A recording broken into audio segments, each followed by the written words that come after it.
Welcome to Danger Dad Cartoon Story. Watching this video and like. मेरा नाम John है और मैं लुजियाना में रहता हूँ। काफ़ी अरसे से मैं कीड़ों को मारने का काम करता हूँ। हमारा सर्विस 24 आवर्स है। एक दिन एक कस्टमर ने मुझे कॉल की। उसने अपनी समस्या मुझे बता दी। वो पैसे कुछ अच्छे दे रहा था। मैं भी खुशी से उसकी घर की तरफ जाने लगा। वो एक फार्म हाउस था। वो एक बहुत पुराना फार्म हाउस था। मैंने उसकी डोरबेल बजा दी लेकिन कोई रिस्पॉन्स नहीं आया। मैंने डोर को नॉक किया लेकिन अंदर से मैंने और की आवाज़ सुनी, आ रही हो डियर। उसने दरवाज़ा खोला। वो एक बूढ़ी औरत थी। आप पेस्ट कंट्रोल से है? जी मैम। अंदर आ जाओ डियर। मैं उसके पीछे जा रहा था। उस औरत से ब्लीच की बहुत गंदी बदबू आ रही थी।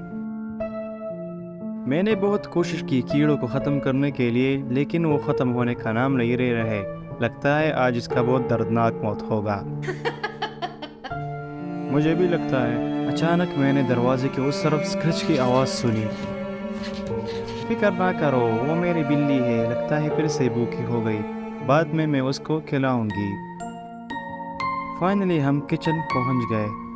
हैरानी बात ये थी कि उसके सारे घर में कोई कचरा, कोई गंदगी नहीं थी।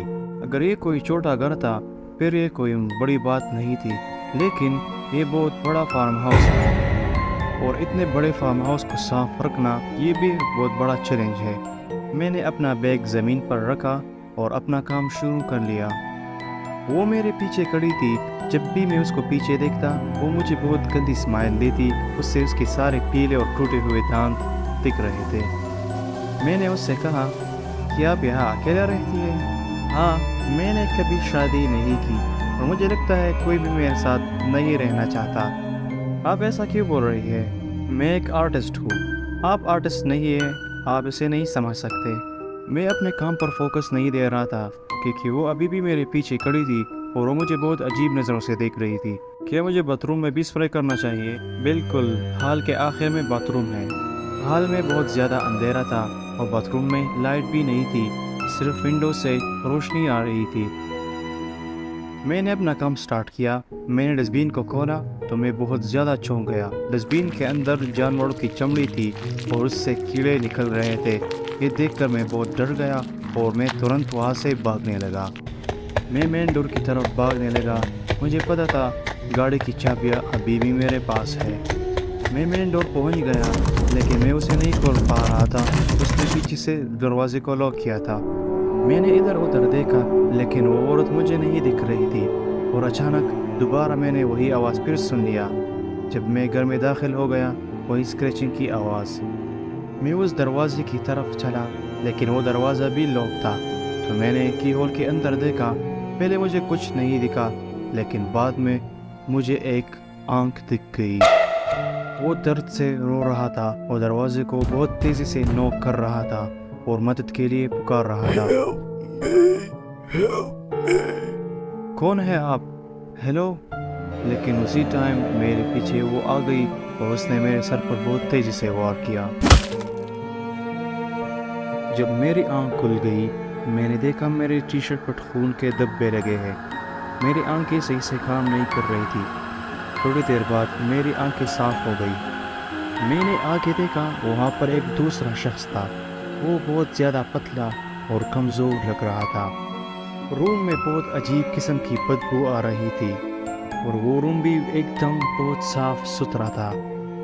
अचानक मैंने दरवाज़ा खुलने की आवाज़ सुनी और वो बूढ़ी औरत उस कमरे में दाखिल हो गई। उसके बाद मैंने जो देखा मेरे रोंगटे खड़े हो गए। उसने अपने बाल हटा दिए और अपना मेकअप साफ कर लिया। वो एक बूढ़ी औरत नहीं, वो एक बूढ़ा शख्स था। माफ़ी चाहता हूँ तुम्हें धोखा देने के लिए, लेकिन आप देख सकते हो मैं अपना आर्ट का सामान बनाने के लिए कितना मेहनत करता हूँ। क्या आप लोगों को मारकर उसे खाते हो? नहीं, आप गलत सोच रहे हो। इसलिए मैंने आपको बताया मैं एक आर्टिस्ट हूँ। ये कहकर उसने मेरा चेयर उस तरफ घुमाया। वो देखकर मैं बहुत चौंक गया। रूम के उस तरफ सारे स्कल्पचर थे। اور اس نے یہ سارے اسکلپچر اسکن سے بنائے تھے۔ یہ ہیں میرے کچھ پرانے اسکلپچر جو میں نے اپنے ہاتھوں سے بنائے ہیں، اور ان سب کا شکار میں خود ہی کرتا ہوں۔ اور یہ 3 اور مجسمے یہ میں نے ابھی نئے بنائے ہیں۔ تو آپ کو کیسا لگا میرا آرٹ؟ یہ سب دیکھ کر مجھے الٹی آ رہی تھی، کیونکہ اس نے اس مجسموں پر انسان کا سکن لگایا تھا، اور اس پاگل شخص نے ان مجسموں میں انسانوں کی آنکھیں لگائی تھی۔ تھوڑی دیر بعد وہ دوسرے شخص کے پاس چلا گیا، اور وہاں پر اس نے ایک بٹن دبا دیا۔ اس کے بعد وہ چیئر بہت زوروں سے ہلنے لگا، اور اس سے بہت خوفناک آواز آ رہی تھی۔ تقریباً 3 منٹ بعد اس نے وہ بٹن دوبارہ دبایا، اور وہ چیئر رک گیا، اور وہ شخص مر گیا۔ مجھے اس بار پتلے شخص کی سکن کی ضرورت ہے، اور مجھے یقین ہے اس بار میں بہت خوبصورت آرٹ بناؤں گی۔ اس کے بعد اس نے اس شخص کے گلے سے وہ پٹا نکالا، اور وہ میری طرف بڑھنے لگی۔ میں نے اپنا دماغ استعمال کیا اور اسے کہا، مجھے بھوکا باندھنے سے پہلے میرے بیوی نے میرے لیے سینڈوچ بنایا ہے، کیا میں اس کو آخری بار کھا سکتا ہوں؟ کوئی بات نہیں، میں آپ کو اپنا بیگ دوں گا۔ اس نے مجھے اپنا بیگ دے دیا۔ میری بیوی نہیں ہے، میں نے صرف جھوٹ کہا اسے، اور اپنا سامان اس میں ڈھونڈنے لگا۔ اگر آپ برا نہ مانو، میں نے آپ کا بیگ پہلے سے ہی چیک کیا ہے کہ کہیں اس میں گن یا نائف نہ ہو۔ مجھے گن یا چاقو کی ضرورت نہیں ہے، پاگل کے بچے۔ بیگ کے اندر سے میں نے سب سے زہریلا کیمیکل لیکوڈ اٹھایا اور سیدھا اس کے چہرے پر پھینک دیا۔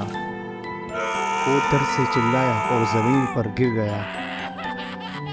مدد کرو، میرا چہرہ جل رہا ہے۔ موقع دیکھتے ہی میں اوپر سیڑھیوں کی طرف بھاگنے لگا۔ مجھے ابھی بھی یاد تھا اس کے بالکنی میں کھڑکی تھی۔ میں نے سیدھا اس سے جمپ لگایا۔